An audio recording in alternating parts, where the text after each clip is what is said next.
Recently, I've been smoking my brisket on a pellet smoker, and it has changed everything for my barbecue. You've probably heard people say pellet grills can't make real barbecue, and I used to believe that too. Look, I'm a diehard charcoal smoker fanboy. That is until I cooked a brisket on a pellet grill that was so good, it had me rethinking everything. In this video, I'm going to show you how to pull off juicy, smoky brisket using a pellet grill. And it's way easier than you think. I'll show you the mistake that I used to make that would ruin everything. I'll also share why wrapping too early can harm your bark. And today, I want to prove to you that smoking your next brisket on a pellet smoker can get you results just like an offset smoker without having to babysit a smoker. If you're ready to get restaurant-worthy brisket at home, let's get started. Now, before I show you exactly how you can nail brisket on a pellet smoker, I need to tell you about the struggle that almost made me give up brisket completely. For years, I was that guy spending my entire weekend babysitting my charcoal smoker. I'd wake up at 4 a.m. to get the fire going, adjust the vents, add more charcoal every hour, and what did I have to show for all that? Nothing but a dry, tough brisket that wasn't worth eating. And the worst part, I thought it was just me. I thought I wasn't cut out for brisket. Maybe I didn't have the patience or the skills that all those pit masters on YouTube have. But here's what I didn't realize at first. Most people fail at brisket because they think that smoking is just slow cooking at low temperatures. Set it to 225 degrees, wait 12 hours, and you're done. They're missing that real smoking means managing heat, smoke, and moisture in phases. The first 4 to 6 hours matter the most. This is when your brisket builds the bark. You need clean, flowing smoke and steady heat. After that, you're cooking through the stall, where the internal temperature stops rising while the collagen slowly breaks down into gelatin. Most failed briskets happen because people use the same approach for the entire cook, but brisket is unforgiving.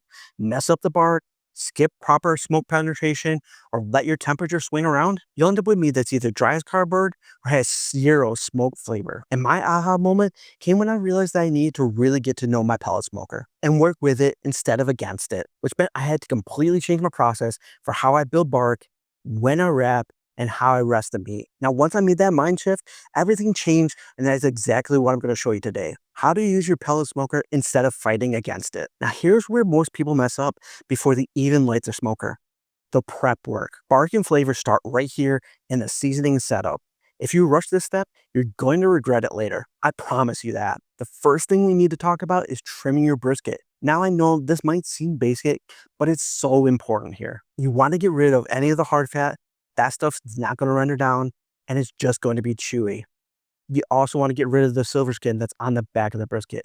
But don't throw away any of that excess fat. Save it for beef tallow. You can render it down and use it for cooking later. I like to cut off the very thin edge of the flap. This part typically dries out or burns. Maybe any gray meat from the packaging process. Doing this also helps you get that thick, even slice at the end. And that excess meat that you trim off, it's perfect for a burger grind. Nothing goes to waste. Now, when it comes to binders, I'm going to save you some money and some steps here. Skip them. The natural moisture from the meat is going to work just fine. Don't overthink it. For the rub, I use a combo approach. I start with a base layer of salt and pepper, then use a barbecue rub. The salt and the pepper are going to help build that bark we're after, and that barbecue rub gives you that extra flavor and that taste that makes people ask, what's your secret? Now, here's something important that most people don't talk about. Timing your seasoning. You want to let that seasoning penetrate the meat by doing it the night before. If you hurry, at least give it an hour before it goes onto the pellet smoker. Don't season it and throw it down right away. Let those spices get into the meat. One more thing, if you bought a select grade brisket or one that doesn't have a lot of fat, you're gonna want to inject it with a simple marinade. And here's what I use.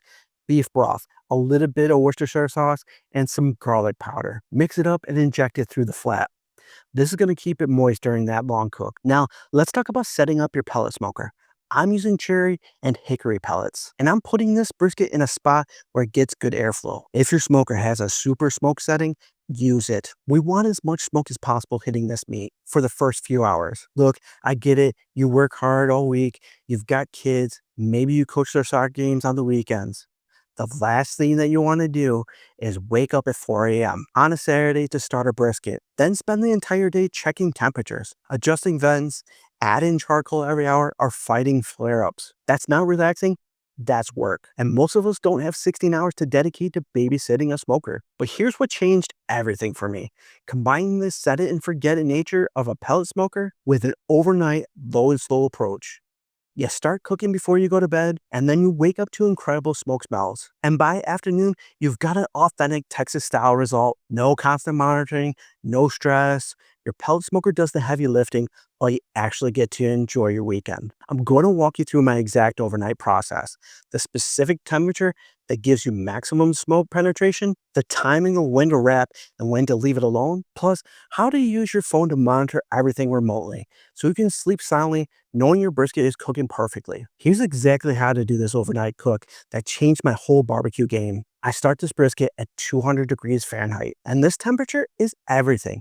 At 200 degrees, your pellet smoker produces way more smoke than if you were to crank it up to 300 or 325. When you go too high, the pellets start to burn and ignite instead of smoldering. And smoldering is when you get the most smoke to come out of those pellets. Now when they're ignited and on fire, you want to smoke the brisket for a few hours until the internal temperature is at about 165-ish and the bark is set. Now before we wrap the brisket, we want to spritz the brisket so that it doesn't completely dry out, but don't spritz too early. Let the bark form first. You want to be able to touch the bark with your finger and not have any of the seasoning come off. That tells you it's set properly. If your bark isn't forming right, bump up the temperature by about like 20 degrees at the most. Or better yet, give the meat more time before you even think about spritzing. For monitoring that internal temperature, I use the 2 wired meat probes that come with my Z-Grill's 700 2C 2E pellet smoker. One probe goes into the flat and the other probe goes into the point. This gives me accurate internal temperature readings on both parts of the brisket, which is super important because the flat typically cooks faster than the point. But if there's a wildly different internal temperature between the two, I'm talking about a 30 to 40 degree difference, then I need to make some temperature adjustments or rotate the brisket. Whatever end seems to be cooking faster will need to be moved away from the heat source. Or you can put some foil on the flat to slow down the cooking process. To make sure I know how fast the brisket is cooking, I like to use the Wi-Fi app during the whole cook. And the Z-Grill's app is completely different because it connects every time and it stays connected. I can check the internal temperature from inside the house while I'm watching the game with the kids. I can set notifications for when I hit certain internal temperatures. And since it connects to Wi-Fi and not Bluetooth, I don't have to be within arm's reach of the smoker to connect to it. Now, a quick mention here, this grill is part of the Z program, where you pay for one grill and get 10 more grills over the course of 50 years for free. That's 11 grills for the price of one. I've got a whole video about that program, and I'll drop a link in the comments to that video so you can check it out for yourself. When it comes to the placement of your brisket, you have the age-old question: fat cap up or fat cap down? If you're putting the brisket directly over the fire pot or heat source, go fat side down and meat side up. But if you have a second rack that's elevated and your brisket fits there, place it fat side up and meat side down. It lets the fat render over the meat and you don't lose any of that moisture. I tend to put the brisket off to the end, away from the fire pot, fat side up. Whatever you decide, place the brisket onto the smoker, close the lid, and walk away. From here on out, you're pretty much on easy mode. And once that brisket hits around 165 degrees and the bark has set, it's time to wrap this thing. Wrap it the wrong way and you'll either get soggy bark or you'll dry out your brisket. And here you have a choice between butcher paper and aluminum foil. I use aluminum foil for this. Some people swear by pink butcher paper, but foil is easier to work with. You can find it at any grocery store and it holds the moisture much better. Speaking of which, add some beef tallow. If you noticed earlier in the video, I had rendered some of the fat trimmings, and this is going to add an extra layer of moisture. When you wrap, you want to wrap it tight. No air pockets. So lay out 2 sheets of heavy-duty aluminum foil, place the brisket fat side up, and wrap it like you're wrapping a present. Make sure your probe is still in the flat because that's your guide for doing this. Once it's wrapped, bump your temperature up from 200 to 250 degrees. This helps push through the stall faster and gets you to that target temperature between 200 and 205 degrees Fahrenheit. Once it hits that temperature, it'll be time to remove the brisket from the smoker. At that moment, you'll notice that cooking on a pellet smoker is way easier than an offset or a charcoal smoker, that it's perfect for beginners or a weekday cook, and that you don't have to dedicate a lot of time to overseeing the cooking process, and that you don't have to tend the fire. It's about as set it and forget it as a smoker gets. Now, you might not get the absolute crispiest bark or the most pronounced smoke ring that an offset gives you, but for the ease of use, that trade-off is so worth it. You're really not missing much. And here's what happens when you nail the overnight method. You wake up to a house that smells like a Texas smokehouse. Your neighbors are going to be asking what you're cooking. And by the time that you're ready for dinner, you've got a brisket with a dark, crunchy bark and meat so tender it barely holds together when you slice it, all without losing a single hour of sleep or missing your kid's soccer game because you were stuck tending to a fire. Now, you've done everything right for the past 12 hours. You have that perfect bark, good smoke penetration, and you nailed the wrap timing. We don't want to make a mistake now, so don't rush the finish. And look, I used to be that guy. Pull the brisket at 203 degrees and slice right into it. Then wonder why it was dry and tough after all that work. Here's what I learned the hard way. Resting isn't some optional step that you can skip when you're hungry. It's the difference between good brisket and great brisket. And there's a two-step resting process that changed everything. Think of it this way. This isn't about cooling. It's about letting the juices redistribute throughout the meat while maintaining the perfect serving temperature. Get the timing right and you'll have tender, juicy slices. Get it wrong, you'll watch your perfect cook turn into overcooked disappointment. Your brisket that you have on that pellet smoker has now hit 205 degrees Fahrenheit, but temperature alone doesn't determine doneness. The probe test is everything. Slide your thermometer into the thickest part of the flat. It should glide in like a hot knife through butter with zero resistance. If you feel any pushback, keep on cooking past 205. Trust the feel over the numbers. Once it passes the probe test, begin the two-step rest. Step 1, let it rest on the counter for at least an hour. This stops the cooking process dead in its tracks.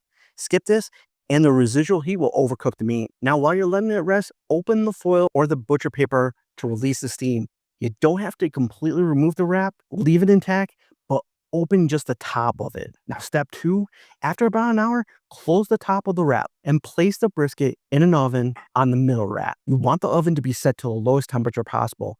For most ovens, that's 170 degrees, but for me, it's 175. Not that big of a difference, so don't worry about it. Hold it for up to 4 to 6 hours. You want the internal temperature to drop from 200 plus down to 150 to 160. This 40 to 50 degree decrease will happen slowly in this environment. Now, another option is to wrap the brisket in towels and hold it in a cooler. And when I'm talking about towels, I'm talking about like a beach towel. Now, you're going to hold it for the same time frame of 4 to 6 hours. And either way, this step right here brings the juices from the surface and the outer edges of the meat back into the middle of the meat, which is where we want them. When you nail the finish and the rest, every slice drips with juice, the bark delivers that perfect crunch, while the meat pulls apart with a fork. Each slice looks like it came from a high-end Texas smokehouse, and your family will wonder, when did you become a barbecue master? Now, the best part, this result is completely repeatable.